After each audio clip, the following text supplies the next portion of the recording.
своей искренностью, своим нежеланием соответствовать каким-то таким выверенным механизмам, с помощью которых создается кино, своей неконъюнктурностью, потому что очень часто ты сталкиваешься с каким-то неосознанным желанием режиссеров в других местах сделать кино таким, чтобы оно понравилось зрителю, а на режиссеров в других местах лежит больше ответственности с точки зрения того, чтобы сделать фильм, который окупится, поэтому начинают думать о каких-то рыночных механизмах, возможно, бывает больше амбиций, связанных с тем, чтобы попасть на фестивали, поэтому все анализируют, что именно хотят видеть на фестивалях, какие есть важные темы и так далее. В общем, чем дальше регион от центра событий, от каких-нибудь Канн или от какой-нибудь Москвы, тем в нем больше творческой свободы. И еще очень важно, что якутское кино, оно всегда делается людьми, которые, как правило, сами его пишут, сами монтируют, иногда сами операторы, хотя уже знаю про Семена, который снимает много крутых фильмов, поэтому свои крутые операторы у вас тоже есть. В общем, благодаря тому, что автор целиком рассказчик своей истории, она получается гораздо более личной, чем это могло бы произойти там, где кино — это труд сотен разных людей. Поэтому такие истории всегда интимные, человечные, трогательные, иногда страшные, иногда грустные, но, в общем, человечные. И еще, мне кажется, есть такая особенность, что в якутских фильмах герой всегда чувствует присутствие некой силы, которая либо поддержит его, либо осудит. Да, может быть, это связано с идеей срединного мира, может быть, с чем-то еще, но, мне кажется, такая полезная, дисциплинирующая для человека мысль, что рядом есть всегда что-то. Этого в других фильмах не хватает.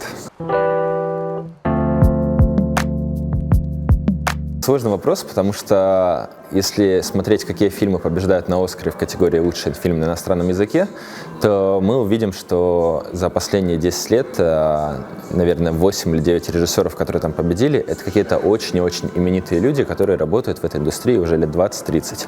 И, например, там почти не побеждают женщины-режиссеры. Вот. Там почти не побеждают или вообще не побеждают дебютанты. То есть, чтобы туда попасть, нужно снимать очень и очень долго. Вот. Это такая плохая новость. Хорошая новость заключается в том, что в категории «Лучший фильм на иностранном языке» все чаще появляются картины экзотические, картины этнографические, рассказывающие о жизни в каком-нибудь далеком и неизвестном месте, но при этом рассказывающие так, что это интересно всему миру. Например, фильм «Разжимая кулаки» Киры Коваленко, да, который сделан в Северной Осетии, он как раз рассказывает именно такую историю. Поэтому теоретически, по крайней мере, попадание в шорт-лист, да, или в длинный список, оно возможно.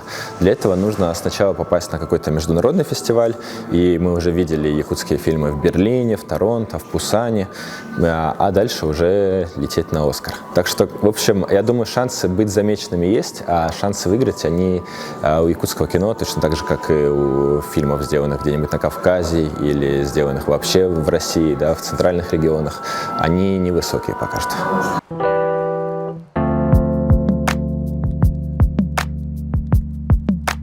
Вот до этого фестиваля я смотрел в основном то, что попадает в российский прокат и на российские и иностранные фестивали, поэтому это такой список, который, наверное, настоящему якуту покажется попсовым.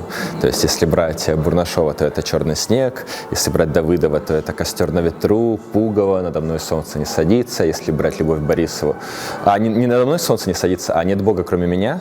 Вот, если брать Любовь Борисову, то «Надо мной солнце не садится», если брать Эдуарда Новикова, то «Царь-птица», плюс я видел фильм «Вертолет», «Нуча», фильм «Ичи», фильм «Проклятая земля». В общем, фильм «Мой убийца». В общем, такой стандартный довольно набор.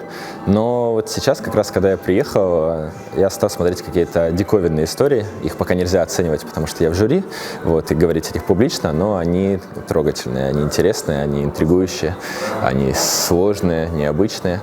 Вот. И еще хочется сейчас сходить на именно какой-то прокатный хит, поэтому, наверное, завтра или послезавтра бываю на «Холодном золоте».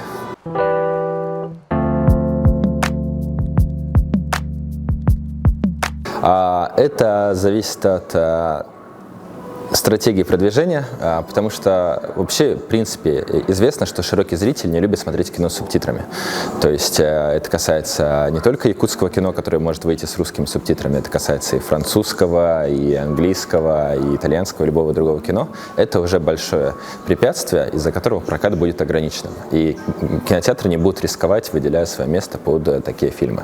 Вот. Вторая проблема заключается в том, что в России, к сожалению, нет инфраструктуры для проката за пределами именно авторского кино, за пределами Москвы и Петербурга. И вот мне как раз бы очень хотелось с этим бороться, и те фестивали, которые я, например, пытаюсь сделать, мы их проводим не только в этих городах.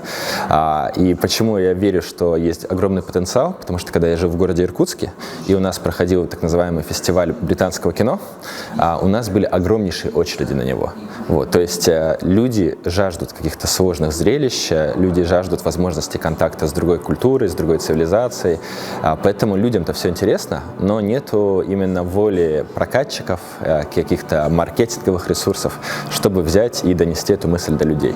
Поэтому пока мне кажется, что у якутских фильмов немного шансов в прокате за пределами вот такой фестивальной авторской инфраструктуры. То есть, например, искусство кино прокатового фильма «Пугало» — это было хорошо, но это было не во всех городах России, и это были, как правило, такие разовые показы, да, в каком-нибудь небольшом городе, после которого фильм уже не увидеть. Вот, поэтому, наверное, пока что нету такого потенциала, к сожалению. Вот, но поскольку появляется все больше людей, которые хотят взять и поднять культуру смотрения кино в регионах, и поскольку появляется все больше людей, которые верят, что на самом деле там, где-нибудь в Иркутске, тоже сидят люди, которые любят хорошее кино, то рано или поздно мы к этому придем. Но пока что, конечно, наш большой прокат — это сплошные фильмы про баскетбол, хоккей и так далее, и так далее.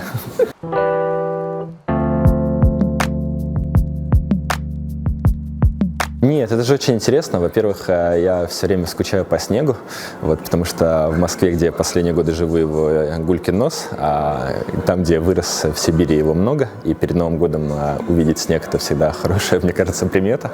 Вот. Во-вторых, мне очень сильно смущало, что о якутском кино я знаю вот только благодаря отборщикам другим, то есть людям, которые отобрали его на Кинотавр, на ММКФ и так далее. А мне хотелось посмотреть что-то, что другие не видели, и вот именно здесь это можно увидеть. Поэтому был такой корыстный интерес найти какие-то новые имена, новые таланты, понять, что за истории вы рассказываете до того, как их отберут и переупакуют. Вот, поэтому было очень интересно, я сразу согласился.